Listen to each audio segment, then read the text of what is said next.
It's the Lekker Rugby Pod, only on Megaphone Rugby. This is episode 50. The last year is 50. It's a round number. It's a big number. And to celebrate the occasion, we invited Jared Wright from Planet Rugby. So welcome, Jared. And how's it, Harry? I'm going to leave it up to you to tell us about who Jared is and why we're talking to you tonight. How's it, guys? Jared, you are prolific, man. I always wonder about, there's one thing about you I wonder about is what gets you going? How can you daily post, track how many days it's been since we raised the cup, and always have a new angle? Like what keeps you going? How's it, guys? Yeah, I didn't realize we raising the bats a little bit here, but I'm quite honored that I'm getting that one. But yeah, thank you. I think it's just a general love for rugby, and always trying to stay up to date with the trends and that kind of thing. I suppose it's, especially in internationals, it's almost impossible to stay with the coaches. But I just love the game. I've always loved sports in general, and rugby was always the one that just gripped me completely, from Curry Cup days to just how everyone gets riled up when the Springboks come along and everyone gets together for a braai and watches the game or screams at the TV, even though that there's no chance that Brian Abana is going to hear what you're saying or the coaches. That's a funny aspect of rugby. Having sat with you and watched a game with you and had between 5 and 23 beers with you, this idea that they would listen to us, like we're like Angus was between us, Angus the analyst, and we are like literally yelling at someone to do something. Like, Grant Williams, do this. It becomes almost preposterous. Something about rugby which is interesting. It's not big enough yet where you don't feel disconnected. We can, in that moment, you and I were chatting with Asia Khaleesi and hanging out with people, but it's growing.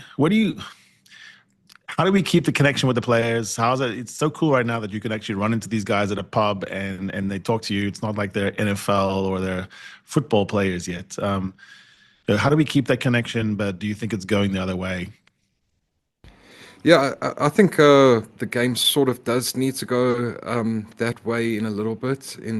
But it will be unfortunate that we lose that sense. But I think if you go down to a lot of the club games, and I think it's quite global, the players are very engaged, and to the international game to an extent, but they have other commitments after those games, like more important, like bigger commitments than with the clubs. So yeah, I think there will be a disconnect if the game does get that big, and we do want it to get that big because then we can see more players, more of the big players, they more often on the bigger stage earning the money that they probably should be earning. But I think the traditionalists of rugby, the traditions of it will stay there, and we will still have players that are walking around the pitch for hours on end. You'll see a Khaleesi's taking 300 photos after a game. I don't think there's a person in the world that has had more selfies than Sia Khaleesi. Yeah, it's exactly right. When you and I we met in London, the Stoop, and we're talking about things, you kind of divided the world of rugby punditry into two. One is the vibe guys and one is the technical guys. And we both talked about the fact that both of us like to straddle that. We'd like to do some of the, silly takes, but also dive into some analysis. The Six Nations presents almost perfectly like that. The rivalries are so juicy. The personalities are so well drawn. The coaches are really funny. But then also there's this set of, what's it called? Continuous statistics. Like you actually can compare year on year, which is really fascinating. And they tend to have some of the best websites. What have you looked at coming into the Six Nations, even with one round in?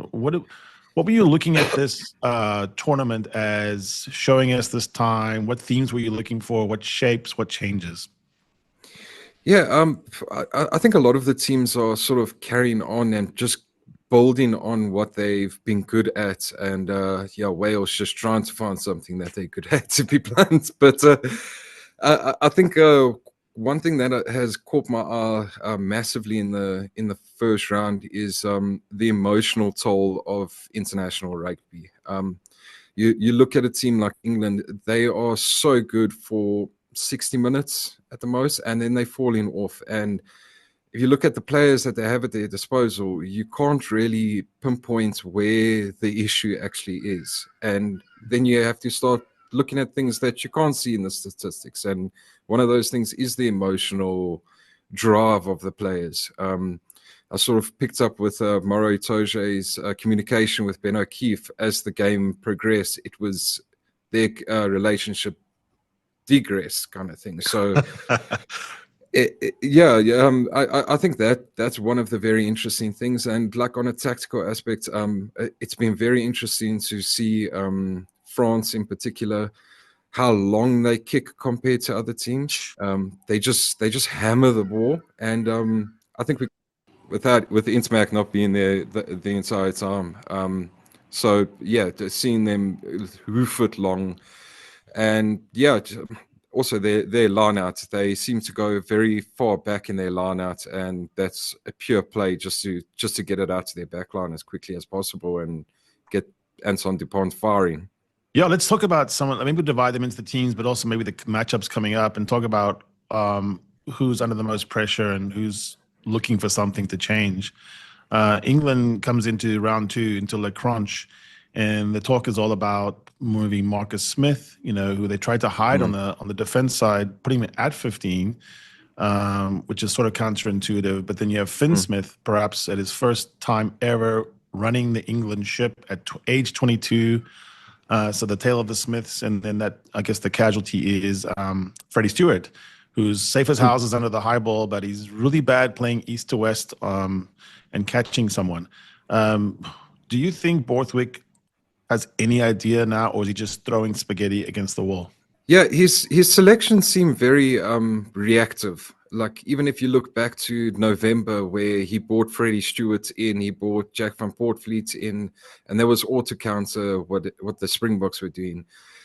I don't think it's necessarily a bad idea, especially if those players can run the same attacking shape that you're looking for. So counteracting another international team's strength isn't the worst idea or the worst way to go about it, especially if you look at the large variety of players that England have at their disposal.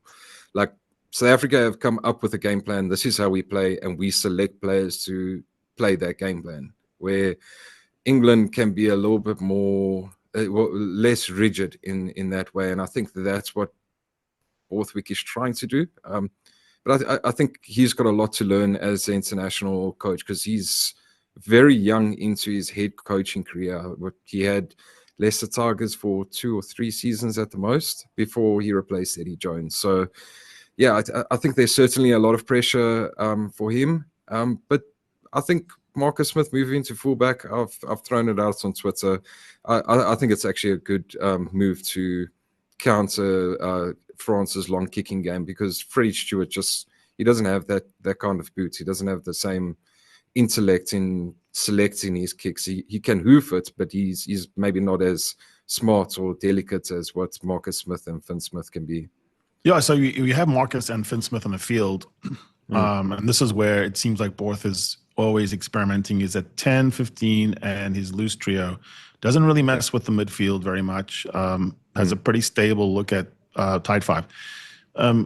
The exit by England, for me, is one of the big things that doesn't get talked about. And if you look at the losses, admittedly against New Zealand, Springboks, it's a tough road. Scotland would have a similar win percentage if they did that too.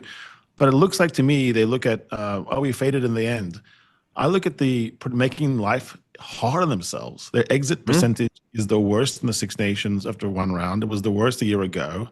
Maybe Marcus is more of an exit guy because he's got that big boot and very mobile. Yeah, getting as many options in the back line to kick is always a big one. You also want variety, your left, your right, that kind of thing. And not everyone can have Antoine Dupont who can just hoof it with his left foot and his right foot wherever you are on the pitch. So, yeah, I think Alex Mitchell was a bit underwhelming in the first game, but he's very pivotal to that exit plan and getting him back to full fitness and playing on form is big for them. And I think we might see Ben Spencer, who's probably the best kicking nine in England, on the bench this weekend. So I think that might help them out quite a lot. It's interesting because both the French and the English have some similarities. They're not flinging the ball around. They play the tightest. They are the 5th and 6th on playing wide. They don't play wide very much. And you kind of get the feel that the French are really comfortable with saying, we're just not going to play as much rugby as you want us to play, and we're not going to play in our side. We're not going to play there. We're going to play on your side. With Ramos, Dupont, and whoever plays 10, I suppose it's Jalibert, they do have the edge over England, do you think, on the distance of kicking and the ability to control the game? No, 100%, 100%. I like you don't get many better kicking fullbacks than Thomas Ramos. Like he's just excellent. Like, and the same for Dupont. Like just as a rugby player, you whether he's kicking off the left foot or he's kicking off the right. So yeah, they definitely have the edge in that kicking battle. And I think the reason they back their kicking so much is because they've had a defense coach in Sean Edwards, a very good defense coach, there for a long time now. So I think that's also plays into England's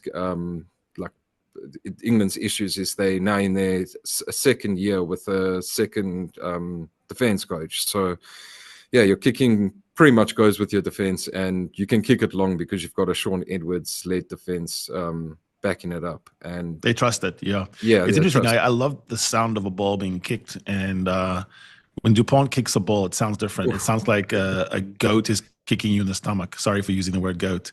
And it feels like the ball is in danger.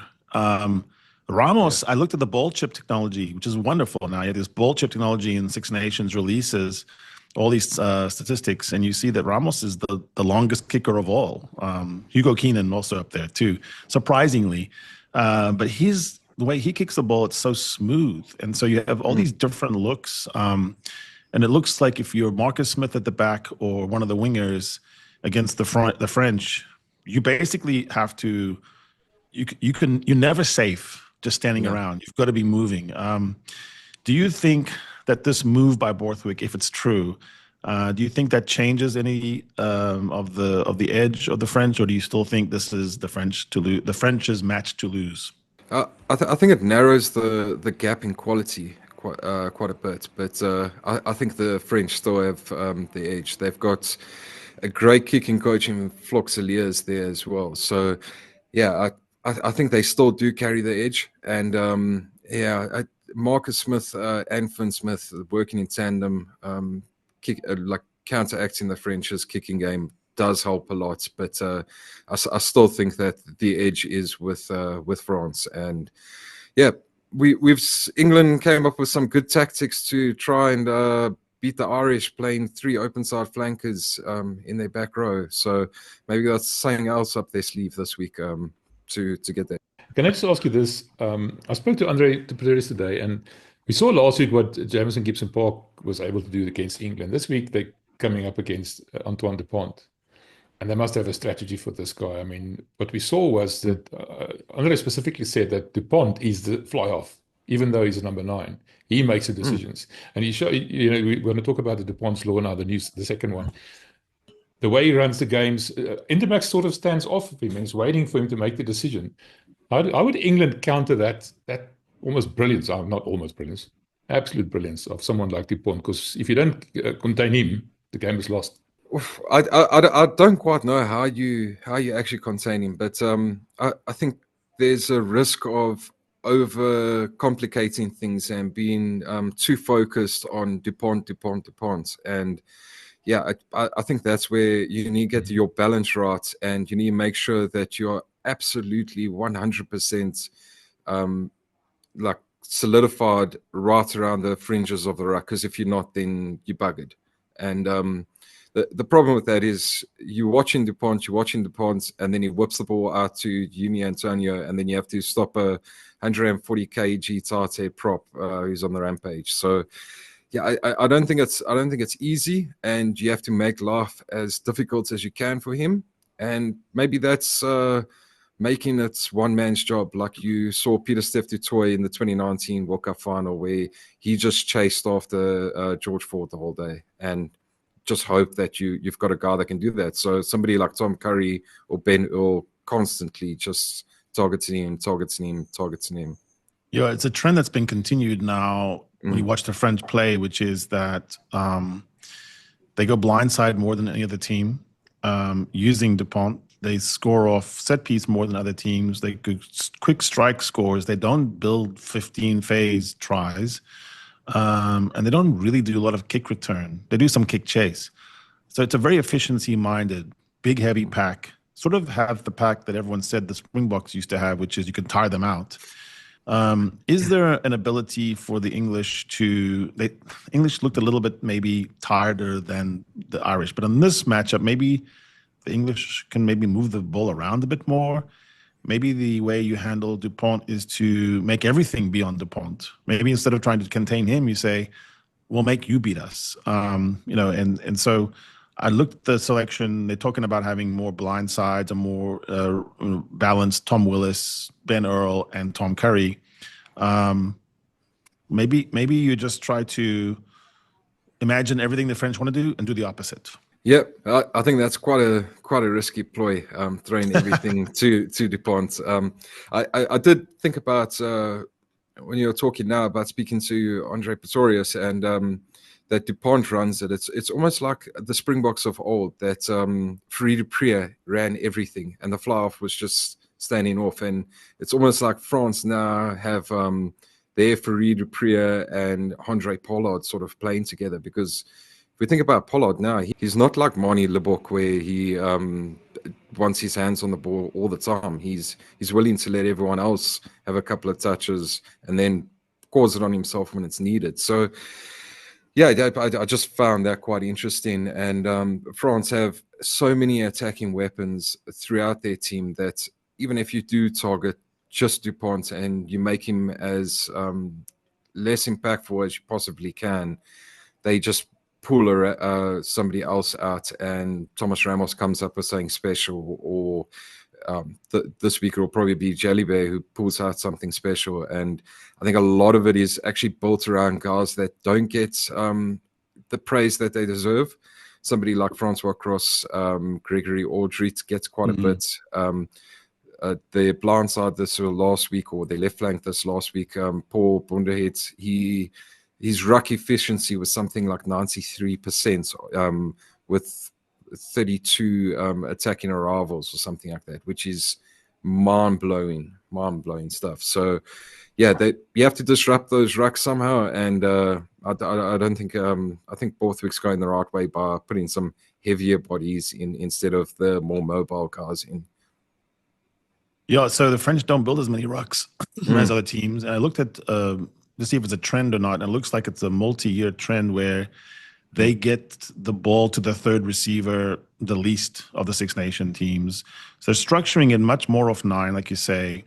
They're even taking this new law about a pocket of safety for the 9 and kind of stretching it to its extreme, which is Dupont goes sideways, backwards, diagonally, behind what looks like a wall of blockers. And then he has 3 choices. He can run it, he can pass it, he can kick it. And to MV's point, that's being done by the 9, whereas Scotland would use Finn. So when you approach that, doesn't it look like you have to do more on the counter ruck, more on the barge, more around the fringes? Like some big bodies have to hit big bodies and get through for you to stop Dupont. Yeah, I think you're pretty much spot on there. You just need to make it as ugly as you can at the breakdown for him. So speaking of that ugliness and winning ugly, which England has been very good at hanging in there in the past, they're just getting nipped. Making Maro Itoje the captain, do you like that move? Even if it got some friction, and even if, like you said, there's some awkward exchanges, he is definitely saying we are the bad boys, we're the villains, and we're going to win that way. Jamie George was always kind of the good guy.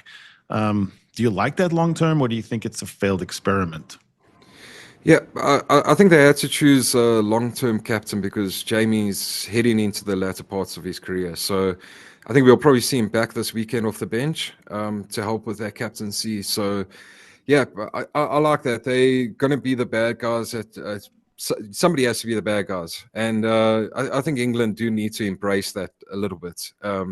It's not always a bad thing to be the bad guy. So embrace it, be who you are, and I think he is actually the right choice. If you look at the squad, he's that guy that's if you pick an England team, he's the first name that you're putting down. You putting his name down in pen because you know he's absolutely going to be there and he's going to give it his all.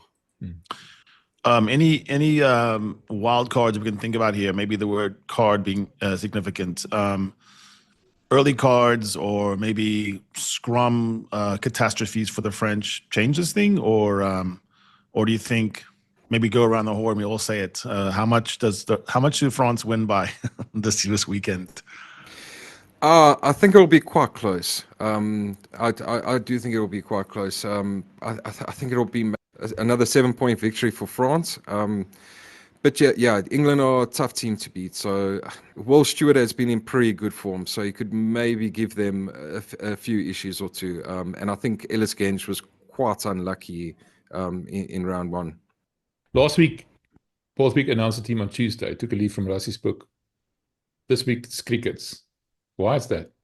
I honestly couldn't tell you. I think maybe he wants to keep the French guessing, and who knows, maybe these leaks that are going into the media are false, and he's trying to paint a different picture for what the French are getting. I don't know, but it doesn't seem like there would be something in Borthwick's planning, but who knows, when you get desperate, you'll try a couple of things. Sorry, he's the most under pressure. Yeah, and so people behave under pressure. They start to do things that are unusual. And he also could use these leaks as test balloons, like what is the reaction, and then monitor it, because he might start to second guess himself. And the other thing that players always tell me is sometimes inside the camp there's niggle concerns, and so they're just sometimes waiting so don't have disruption. But they might have told everyone inside the camp exactly what's going on. I actually, if there's one upset this weekend, I'm actually thinking it's going to be here. And that's because I think the French are notorious front runners, and they do really well when they can do that. But sometimes when they get punched in the mouth and it's full on, they can get caught up in it, and you can have some brain farts. You can have some things that go off well against Wales, but they don't go well against a proper team with speed and power. And I do think that there's a potential for cards to shift things. I wouldn't bet much on it. I'm just saying if there were to be. So I would say this is a close game, comes down to a couple of kicks. And, Ramos is due to miss one, isn't he? Like, how can he keep doing this? He's unbelievable. Even his misses look like they made it. Yeah, you say France scramble when they get punched in the mouth, but they're normally the ones punching somebody in the mouth. Yeah, for sure. And so that's why we might get some cards this time. It looks like to me this would be a proper niggle match. Yeah, well, we saw last week that France definitely have a red card in them. Even if it's from the most unlikely sources, there is always a chance they're going to get a red card. So, yeah, that will definitely change it. But yeah, I don't see anything but a France win. You don't mind a red card from one of your tight forwards. It gets a bit beastie, but you never want your 10 to be getting a red card on a tackle. That makes no sense. Let's move to Scotland versus Ireland, which also is a proper niggle match. Maybe not outside those two countries is it as well known as how much the two teams, the particular teams, the people on them, and the coaching staffs don't like each other. Yeah. I think it's just always one of those neighborly battles that it just forms a rivalry automatically. So I think it's going to be another cracking game. And I think Scotland don't always get the flowers they deserve. I think their pack is a lot meaner than it certainly gets credit for. And Ireland might miss more this week, Joe McCarthy and Taya Furlong, than they did a week ago, because of that very fact. Do you think that if the game is parity, let's say the packs, that Scotland has a chance here? Oh, absolutely. Like if you just look at the experience of the tens, like if the scrums are, if the packs are getting parity, you sort of look to your halfbacks and seeing where it's going to be decided. Yes, Ireland have a brilliant player in Jameson, but I'd give Scotland a bit of an edge there with Finn Russell running the show at fly half, and he's got a great number 9 in Ben White as well, who's also quite a bit under the radar when you sort of speak about the British and Irish Lions nines. There's a lot of talk about Alex Mitchell and Jameson Gibson Park, but Ben White's definitely in that running. I feel like a lot of things get said about Finn Russell that are outdated. Yeah. He actually is one of the most conservative, high kicking, well kicking tens in the competition. Probably at this point, the most. He's not a swashbuckling pirate throwing Billy LaRue speculators everywhere. He gets picked off, true, but in that game, he knew he was creating 6-7 try chances, and it was just a matter of getting enough of them through. This game is different, though, because you have, on the Irish side, you have this incredible number 10 debate. And you would think that Finn would be highly motivated to say, neither of you two guys is at my level. So where do you stand on the Jack versus Sam? Should it be Sam then Jack or Jack then Sam? I think it's quite a similar situation to what South Africa are in, that we've got this brilliant youngster that's coming through, and you want to give him as much game time and blood him as early as possible so he can like take over the jersey full time. But you still have a quality fly half that can still produce the goods. So yeah, I would like to see Jack given a go against Scotland, because I do think it's an important match for Ireland. But I do see where with Sam Prendergast, and I can understand why the coaches will back him. I went back and watched Sam in the tackle zone and the channels that they were running at him. And he definitely got bumped off quite a few times. And he was in position. He had shoulder nice and low. He was driving through. His head was up. He was looking at what he was hitting. But he just doesn't have a lot of, what's it called? Ballast. He doesn't have a lot of, he doesn't have a lot of sticking power. When Jack came on, he could run through those channels, and also he could kick whilst being hit. So I always wonder about on the starting and the finishing thing there. Is it better to pair Sam with Connor Murray, old hand, maybe stay out of the tackle zone so much, and then you have, Jack taking all the hits. And so I don't know. I mean, if it were me, I think I would, in this match, I would probably go the other way around and have Jack start and have Jack run at Finn, and not look for space as much, but actually be another 12. Do you see Jack Crowley a little bit like Andre Pollard in that he's a big, he plays big? Yeah, I think that also comes with just playing more professional rugby than what Sam has played, and you start to fill out and you become a lot more confident in your body and realizing what those collisions are going to feel like, and you start becoming used to it. So yeah, I think if you look at it on a Andre Pollard scale, Jack is a lot closer to Andre in the physicality side of things, but that does come with experience. Like if you watch a lot of young tens, when they come into international rugby, one of the first things that everyone says is, oh no, they're not defensively good enough.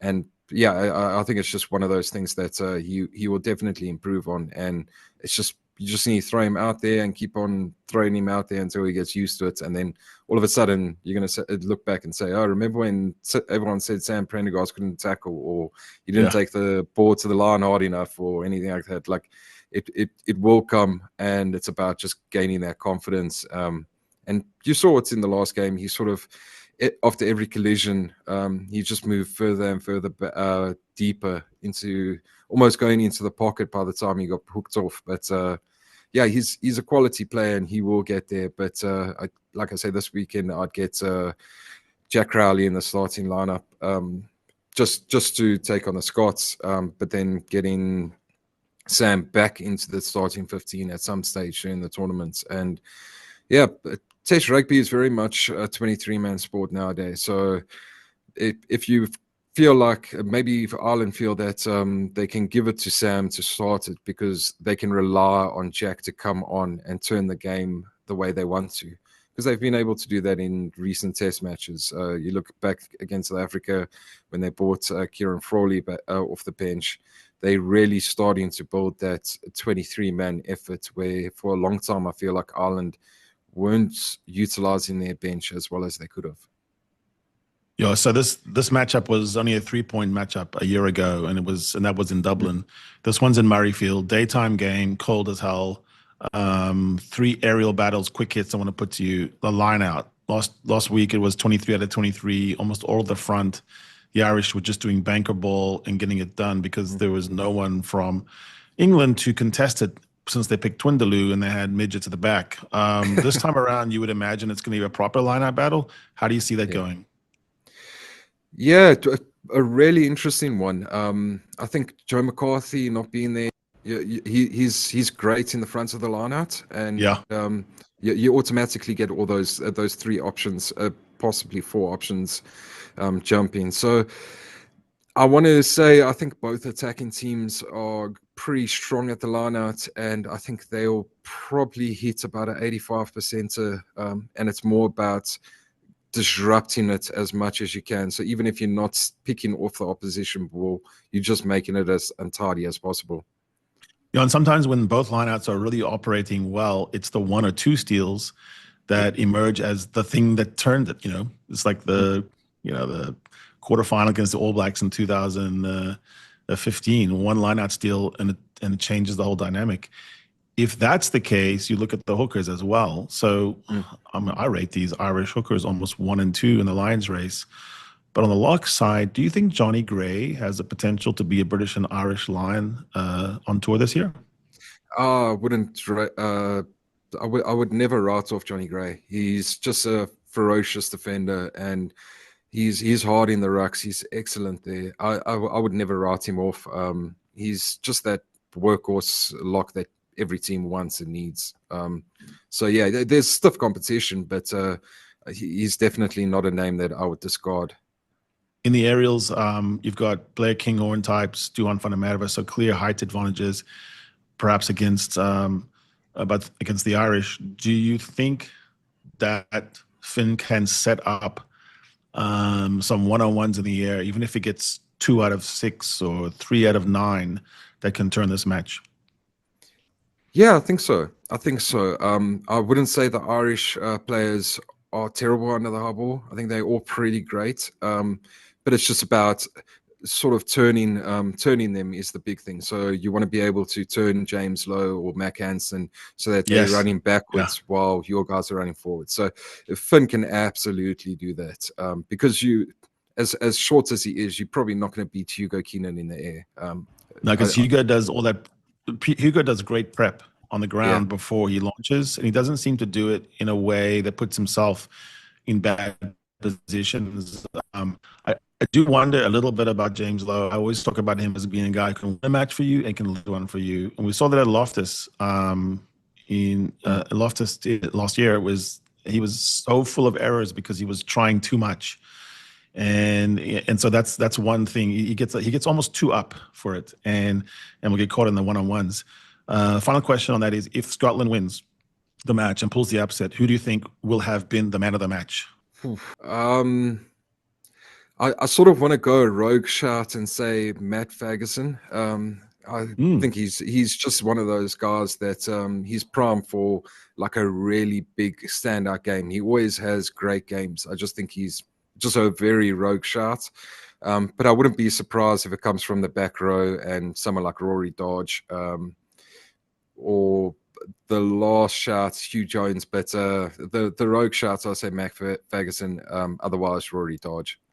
Yeah, I was going with Rory Dodge. I thought that he was magnificent in round 1, and he's been on form for a while. I thought he was really good in autumn as well.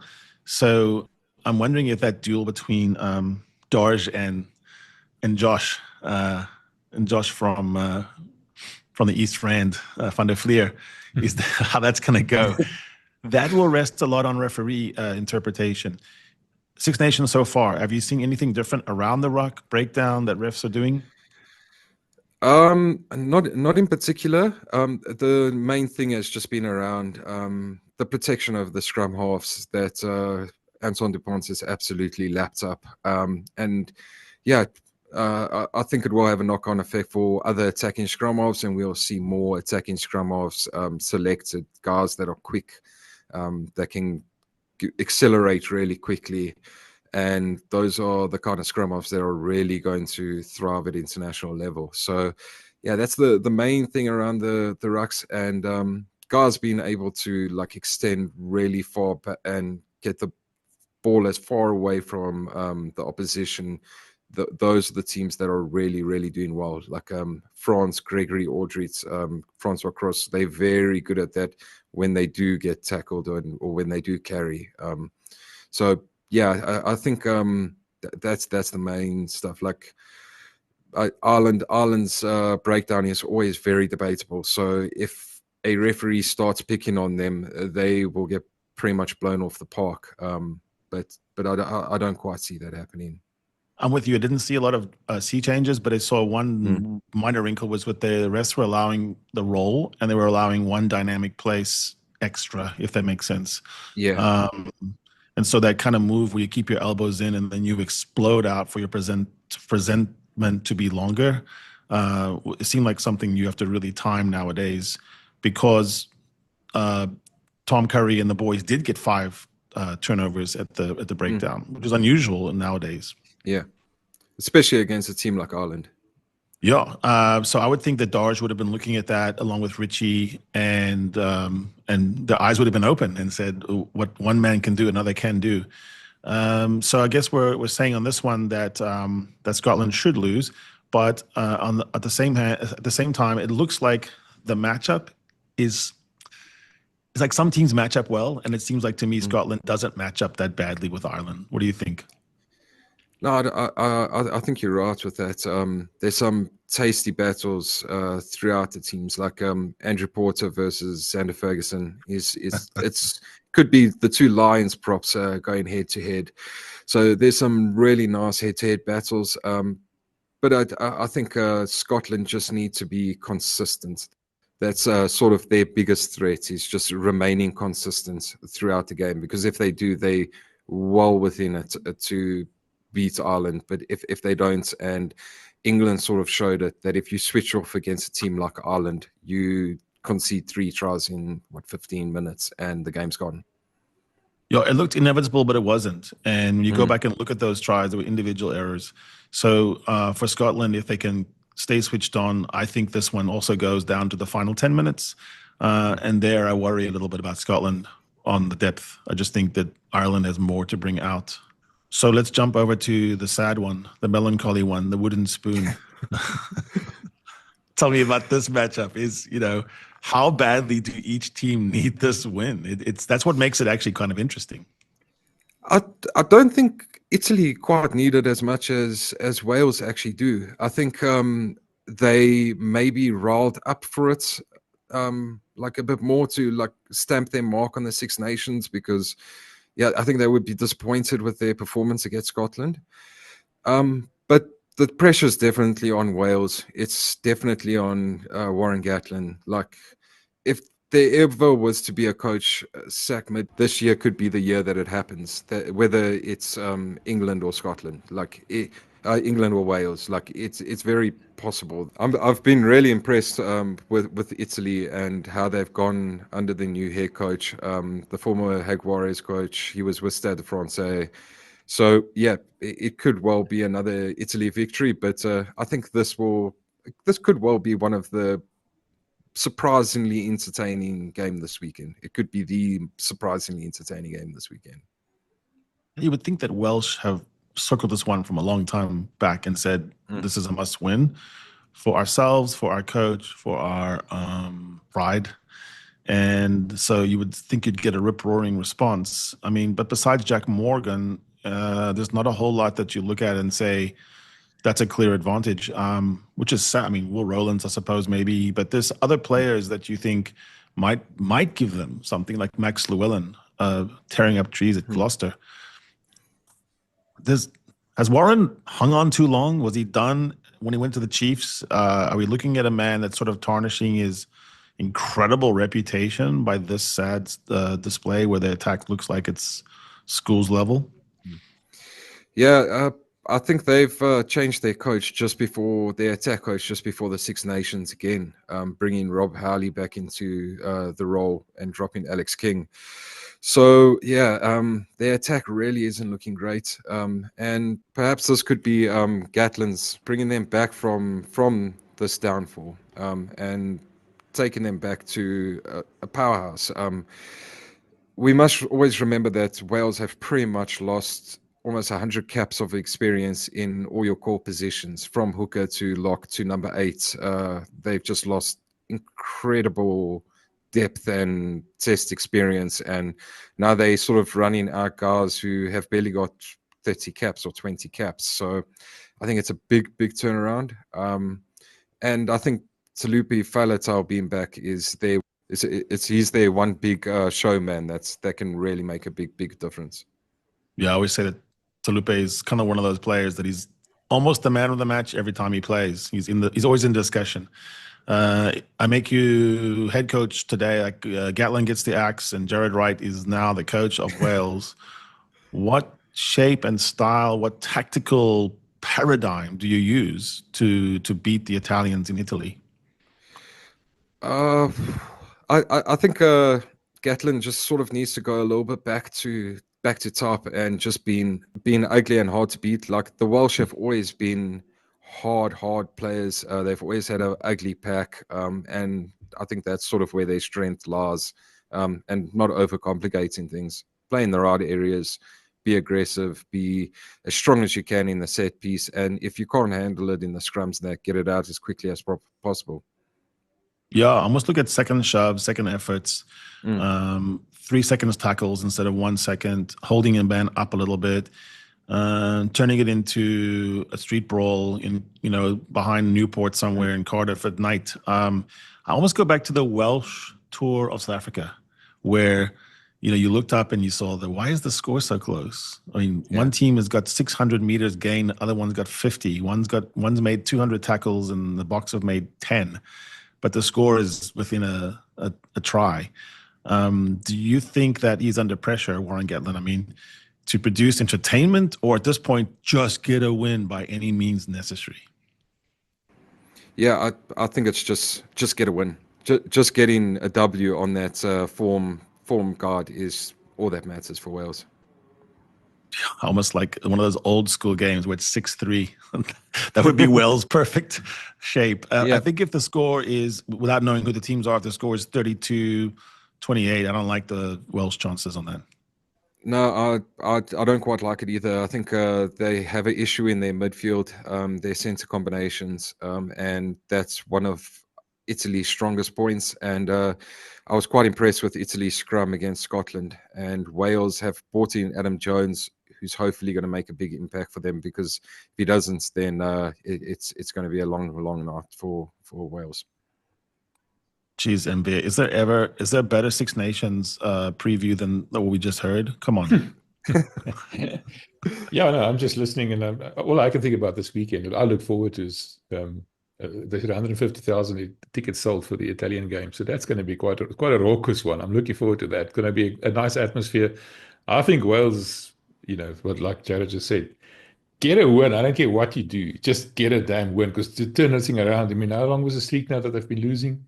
It's never been done before. And I wanted to ask you, you said something controversial to me this weekend. You don't think France is as good as everybody makes him out to be. Why do you say that, Harry? Who said that? Me? You did. I must have been drunk. Failed again. Okay, now I'll put my argument this way, which is at club level, many of the French players that are on the France national team right now play on dominant club teams. And that can lead to certain pathologies. We'll contrast that with a player that's used to playing hard and then losing team. You could look at a guy like Mac Hansen being really scrappy and, underdog mentality, Bundy Aki. They're not winning very much, but they're digging into the kind of test level mentality that where you get punched and where nothing is going right and it's not going your way. So if you're playing on Bordeaux, Toulouse, Toulon, and other places. I mean, La Rochelle. Like right now, you're not really. I don't know. It's smooth sailing for the most part. You've got to win at home. You win it away sometimes. You're clearly dominant. And so then when you put that into the national context, what I'm wondering about is, are they that much better at the national level? Because the other test teams, they clearly are. The All Blacks are better than any one of their constituent parts. The Boks are light years ahead of any particular club. But you look at the French and you wonder a little bit sometimes. So I'm mostly observing a fact, which is they haven't won as many Six Nations as you would think they would with the age profile and the World 23 candidates they have, maybe some of them all-time candidates, best French players ever candidates. Yeah, it's a bit more like, when will they break through? And I suppose my French friends say that there's some whispers about the coaching level where Hugo at Toulouse is getting more out of his guys. And you can always just say it's because they have the whole national team. It's not true. I mean, Toulouse has to knit together different parts, Jack Willis, King Owen.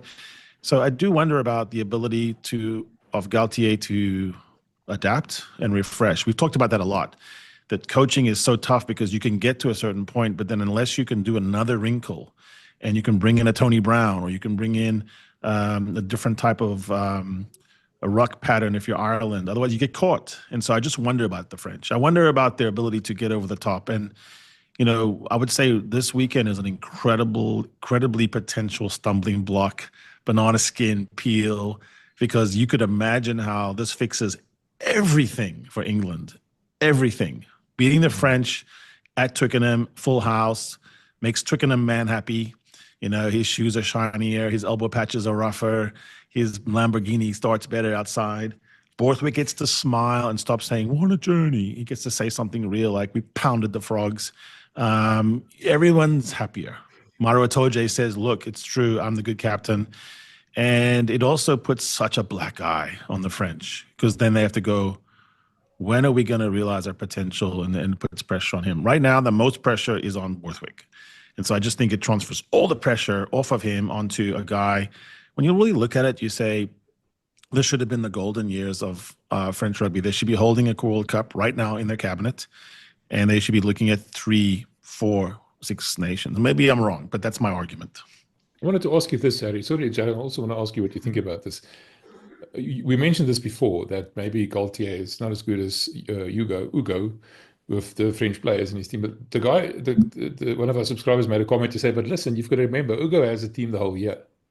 And Galtier has them every now and again.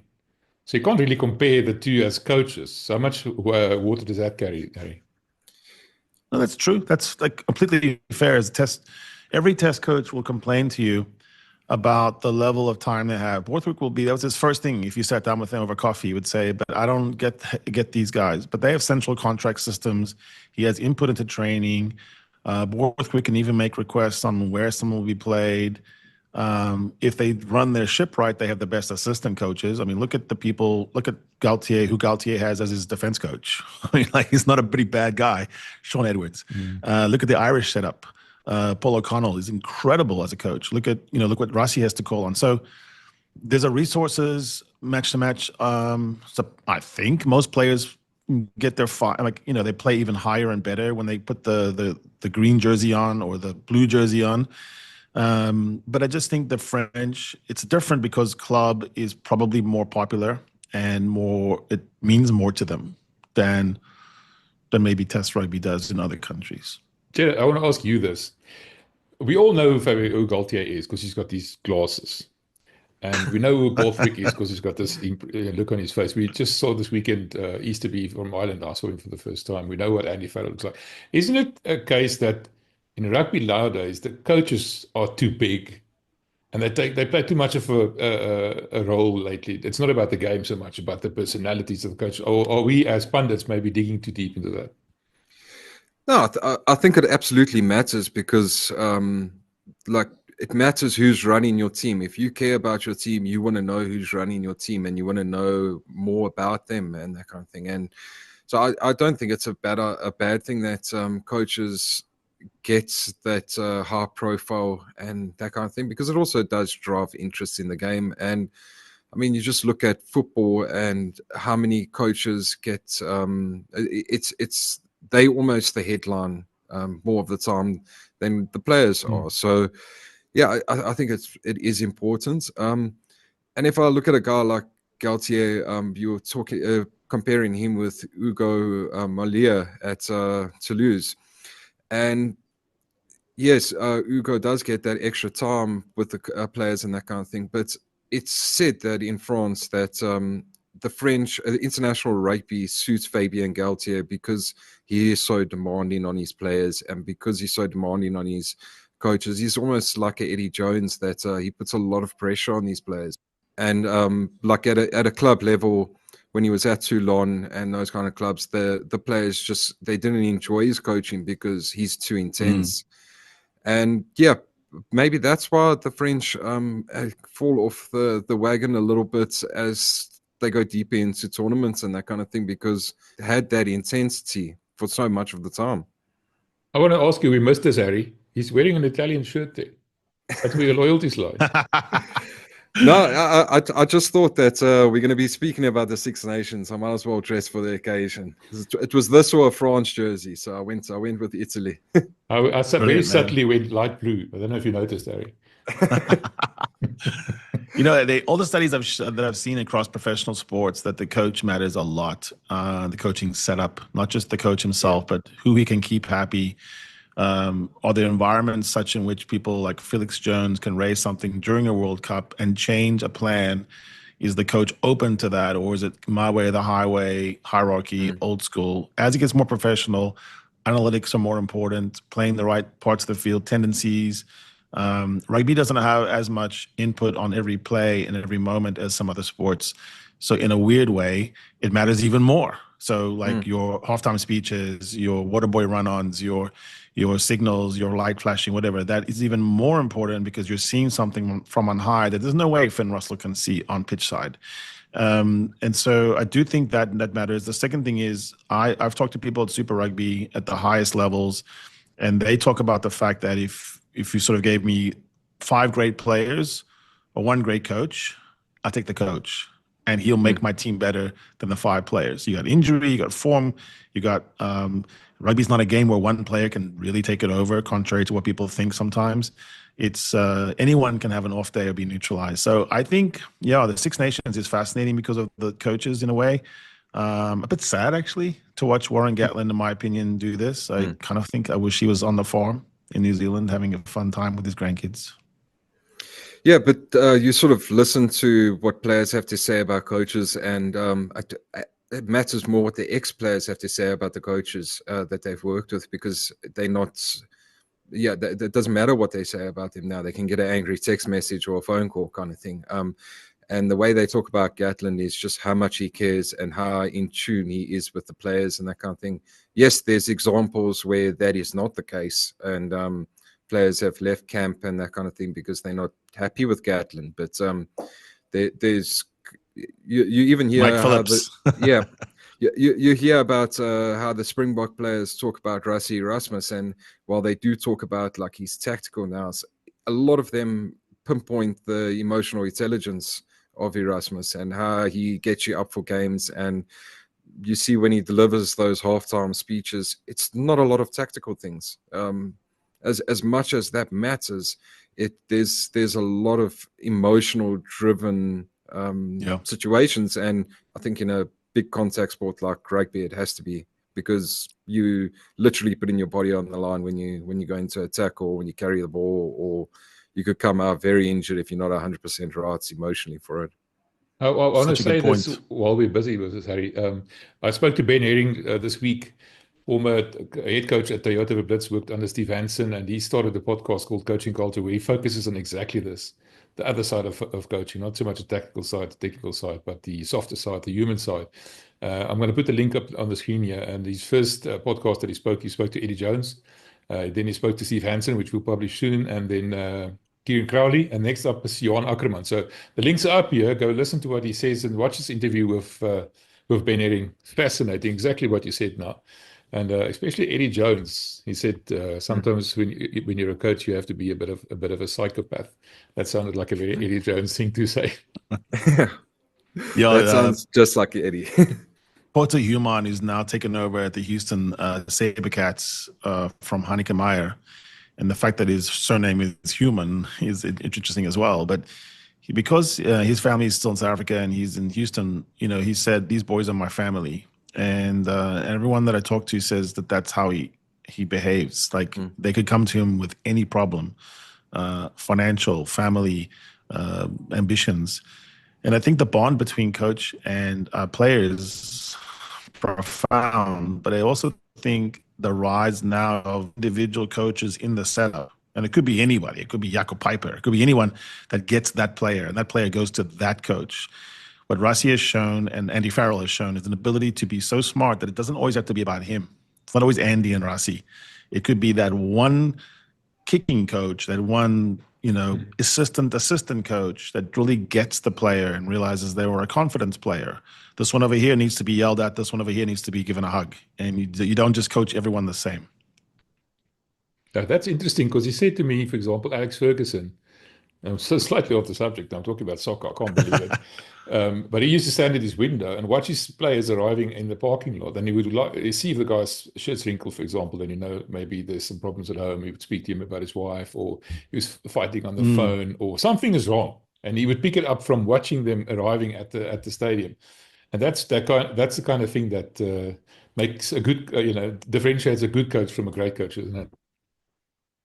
Yeah, and the early results on Easterby, by the way, is they went into halftime with England ahead by 5 on their home patch. And I would think that was probably the most important part of Simon Easterby's coaching career at that moment, because it could go rapidly south on you, and then your home crowd turns on you. You lost to the hated, enemy.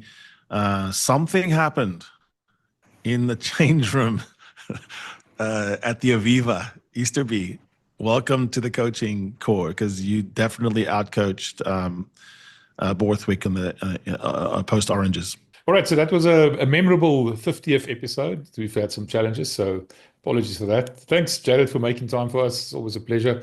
You can find Jared on Twitter. I'm going to put all the links to Jared's Planet Rugby articles, his X profile, sorry about that, Blue Sky, wherever you can find him. And obviously, you can speak to me and Harry on X as well. By the way, we started a WhatsApp channel, and I'm also putting that link in the description down below. If you want to have a chat with us during the games, there you go. Let's see if we can get a bit of a community going. Thanks, Harry. Appreciate it. And thanks, Jared. Nice talking to you. Nice meeting you, actually.